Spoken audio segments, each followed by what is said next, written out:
Halo semuanya, kembali lagi bersama saya Michael. Di video kali ini kita akan bahas keadaan market kripto, tapi mungkin kita akan lebih membahas secara strategi apa yang sebaiknya kita lakukan atau action apa. Kita akan membahas secara keseluruhan keadaan market kripto gitu ya, secara teknikalnya juga. Jadi kalau misalnya teman-teman suka seperti video ini, mungkin bisa bantu share videonya, like, ataupun bisa komen juga gitu ya, karena saya baca komen.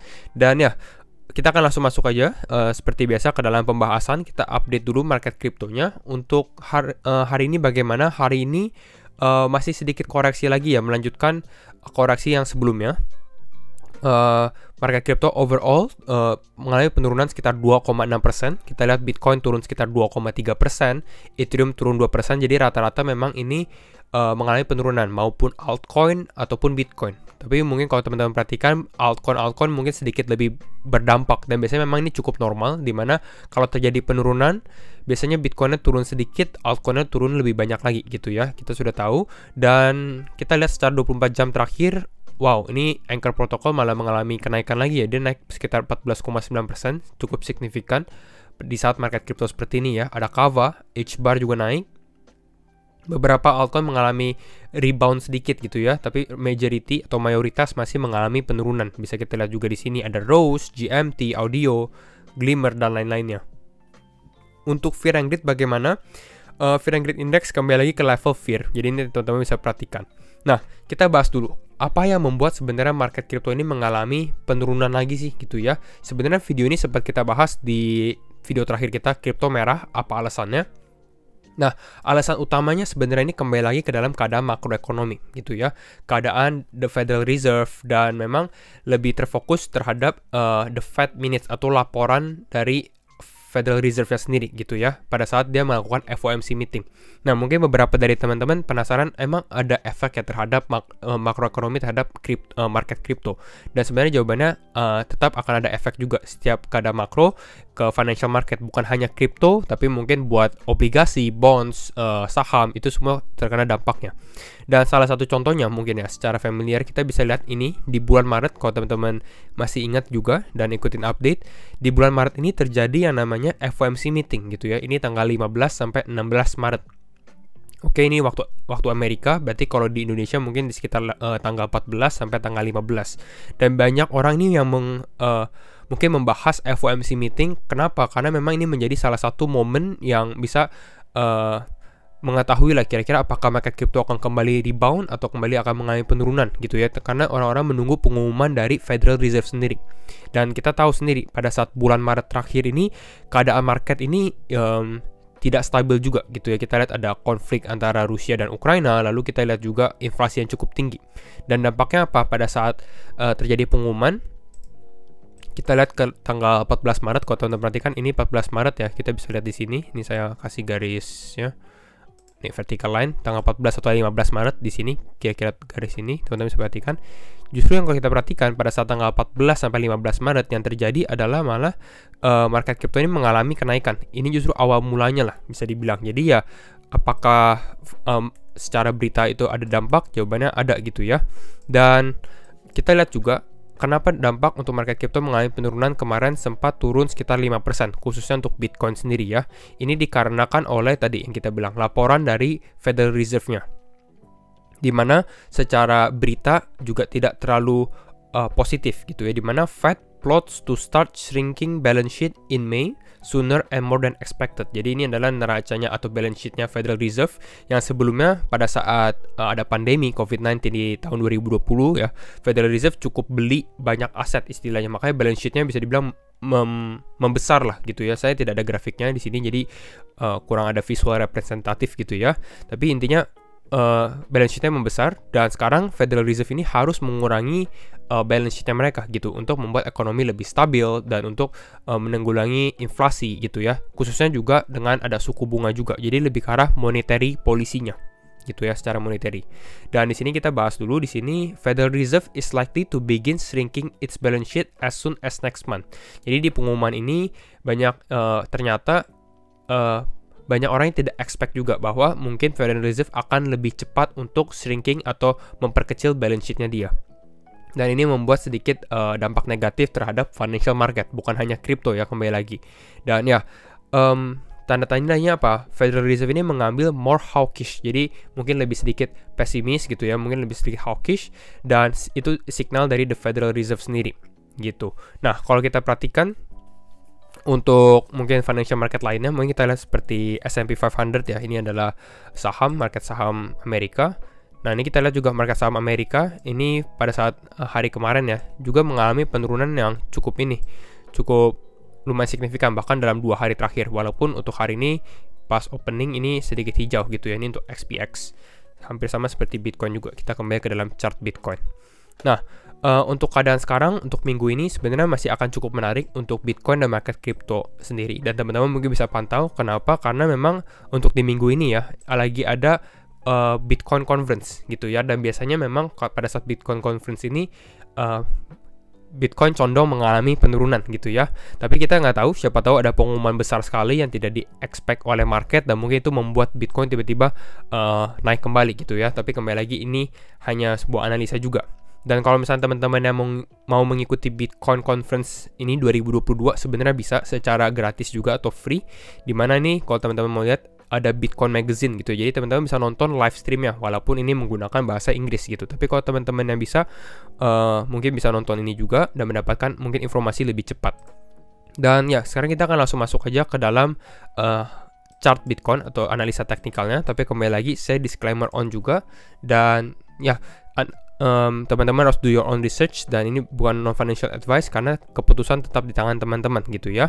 Dan sekarang kita akan bahas, untuk sekarang kita lihat di video sebelumnya kita lihat Bitcoin sempat tertahan di sekitar level Fibonacci 0,382 gitu ya, 0,382 di video terakhir kita, dan ternyata dia tidak kuat dan ini mengalami penurunan lebih lanjut. Nah, pertanyaan mungkin teman-teman, apakah nih Bitcoin benar-benar akan mengalami penurunan lagi dan akan terus mengalami penurunan kira-kira ya? Kalau untuk sekarang sebenarnya masih cukup healthy dan ini cukup sehat gitu ya. Dan ini persis sebenarnya dia sedang berada di level supportnya dia juga. Yaitu apa? Yaitu adalah Exponential Moving Average 50 yang sering kita pakai. Dan kalau kita lihat secara target sendiri ya, ini kemarin kita lupa membahasnya, tapi kalau secara target, kalau kita perhatikan dari sini, pada saat dia ada triangle seperti ini, kita lihat pada saat dia breakdown, memang ini ya bisa dibilang hampir persis di dalam targetnya di sini juga gitu ya. Dan ini mengenai level exponential moving average-nya 50. Jadi bisa dibilang sekarang Bitcoin ini lagi berada di level supportnya. Makanya ini akan ada mungkin ya sedikit naik gitu ya. Nah, apa yang bisa kita expect untuk Bitcoin selama beberapa hari ke depan? Kalau saya rasa mungkin lebih ke arah sideways dulu gitu ya. Kita konsolidasi dulu sideways. Apakah bisa kita naik? Nah, kalau misalnya untuk kita naik seperti ini, mungkin ini lebih ke arah pengumuman sih gitu ya. Dari Bitcoin Conference-nya mungkin ada sesuatu gitu ya. Tapi kalau kita melihat keadaan market seperti biasa, normal, mungkin kita akan lebih ke arah sideways dulu. Dan ya, selama Bitcoin mungkin masih di atas exponential moving average 50-nya sendiri masih cukup aman gitu ya. Tapi red flag-nya atau teman-teman yang harus perhatikan sendiri ya, karena ini yang saya juga perhatikan, yaitu adalah tanda-tanda nih kalau ternyata Bitcoin nggak kuat. Karena kalau untuk sekarang mungkin kita lihat ini masih bisa dibilang koreksi normalnya gitu ya. Nah, tanda-tanda red flag-nya apa? Atau bendera merahnya gitu yang kita bisa perhatikan. Kalau saya rasa ini adalah di level support ini nih. Ini adalah kotak warna kuning kita yang sebelumnya ini sempat menjadi resisten dan sempat menjadi resisten juga.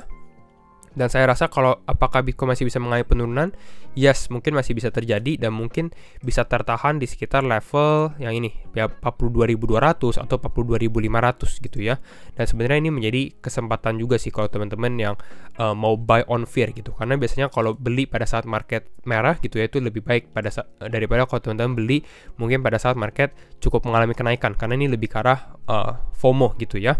Dan kalau kita lihat secara indikator selanjutnya yang saya juga pakai gitu ya, yaitu adalah stochastic RSI.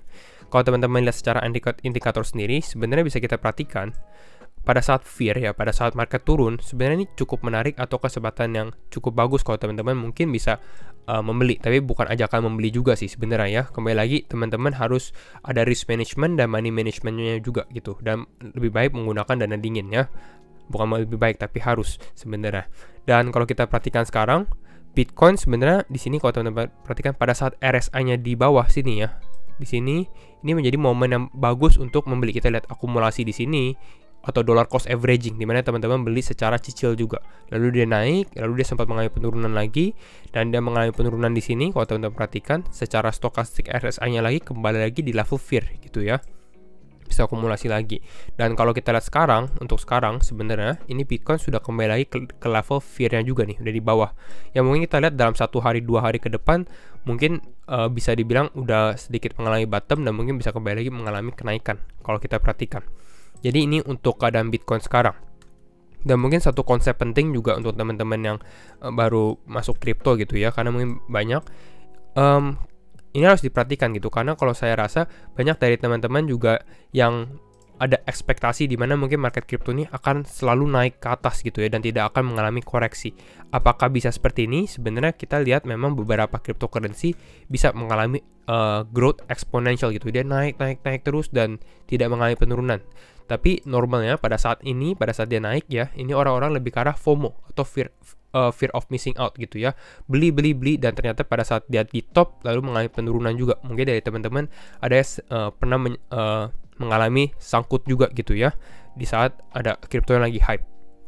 Nah, sebenarnya yang tren kita mau ya, atau positif tren yang kita mau adalah tren seperti ini gitu ya, bukan tren yang langsung naik gitu, tapi kita tren yang lebih ke arah membentuk higher high-nya, lalu membentuk higher low, membentuk higher high-nya, lalu membentuk higher low. Nah, ini yang lebih sehat, dan tanda-tandanya kalau tren seperti ini mungkin ini lebih lama lagi gitu, jadi trennya bisa bertahan lebih lama, sustainability-nya lebih tinggi gitu ya. Dan kalau saya lihat untuk keadaan sekarang, sebenarnya Bitcoin yang membuat uptrend seperti ini gitu ya untuk sekarang. Dimana dia, kalau teman-teman perhatikan tadi kita lihat sempat bahas, kita sempat bahas dimana di sini dia mengalami, bisa dibilang wave pertamanya dia gitu ya, lalu dia mengalami koreksi gitu. Jadi di sini lebih karena dia koreksi normal, dan mungkin setelah koreksi ini dia bisa kembali lagi membentuk wave ketiganya dia, kira-kira seperti itu. Nah, mungkin dari teman-teman ada yang bahas juga apakah bull trap ini bisa terjadi. Sebenarnya kalau kita perhatikan juga, apakah bisa bull trap? Jawabannya sebenarnya ada kemungkinan juga gitu ya, karena ini adalah probability game gitu. Dan mungkin secara point of view juga teman-teman lihatnya seperti apa. Tapi kalau saya lihat ya tadi, saya lebih lihat dari red flag-nya sendiri. Kalau misalnya Bitcoin turun dari 42.300, ini yang membentuk resisten sebelumnya, sedikit gawat darurat gitu, sedikit mungkin teman-teman bisa mengurangi exposure. Selanjutnya adalah mungkin kita bisa tarik garis dari yang bottom sini ya, kita tarik garis seperti ini. Nah, kalau misalnya Bitcoin turun dari garis yang warna putih lagi ini mungkin udah bisa dibilang mungkin ini kita bisa mengalami bear market juga, karena bisa kita lihat Bitcoinnya kehilangan steam atau kehilangan kekuatan lah, atau orang-orang yang cukup positif gitu ya. Jadi di sini yang kita bisa perhatikan. Itu untuk analisa Bitcoin in general. Dan kalau kita perhatikan juga untuk beberapa altcoin ya, sebenarnya kalau kita lihat altcoin sendiri, altcoin juga mengalami koreksi yang normal juga sih kalau kita lihat ya, dimana kita lihat Ethereum ini mengalami kenaikan ya, bahkan ini koreksinya jarang sekali, naik terus ya. Dan ini untuk beberapa hari terakhir dia mengalami penurunan, dan ini good koreksi normal, dan ada kemungkinan untuk tren ini berlanjut lagi ke atas, kira-kira seperti itu. Jadi ini lebih ke arah reset point atau kembali kita mengalami reset. Solana misalnya kita juga sempat rekomendasikan Solana juga menarik, di mana dia mengalami kenaikan gitu ya, dan sekarang dia menemukan support dan kembali reset point, dan mungkin bisa berlanjut lagi untuk rally ke atas lagi. Kira-kira seperti itu yang kita harapkan gitu ya, tren yang sehat, bukan tren yang tiba-tiba dia langsung naik dan tidak akan ada koreksi lagi gitu ya. Nah, itu untuk beberapa altcoin. Lalu kita mungkin lihat juga untuk Bitcoin dominance-nya bagaimana. Kalau kita lihat secara Bitcoin dominance sendiri, nah ini juga cukup bagus, dimana sempat kita mengalami yang namanya altcoin cukup performing gitu ya, altcoin cukup naiknya tinggi gitu ya, mungkin teman-teman udah ngalamin. Dan sekarang ini kita lihat Bitcoin dominance-nya kembali lagi mengalami kenaikan, dan biasanya pada saat ini ya Bitcoin-nya ada penguatan lah gitu ya. Dan ini tandanya mungkin ini sedikit pullback ke atas dulu ya, mungkin next rally-nya ya mungkin kita akan mungkin bisa ke atas ini gitu ya, ke level 42% atau 42,3%. Kita lihat Bitcoin mengalami penguatan dulu, atau dia breakout dulu dari resistance sebelumnya, baru kita mengalami altcoin season. Dan mungkin ini adalah yang teman-teman cukup menunggu-nunggu juga, dimana altcoin yang naiknya cukup signifikan. Jadi kira-kira itu untuk update market crypto untuk hari ini. Dan kalau misalnya teman-teman suka video seperti ini, mungkin bisa bantu share videonya, like ataupun subscribe, and see you in the next video. Bye bye.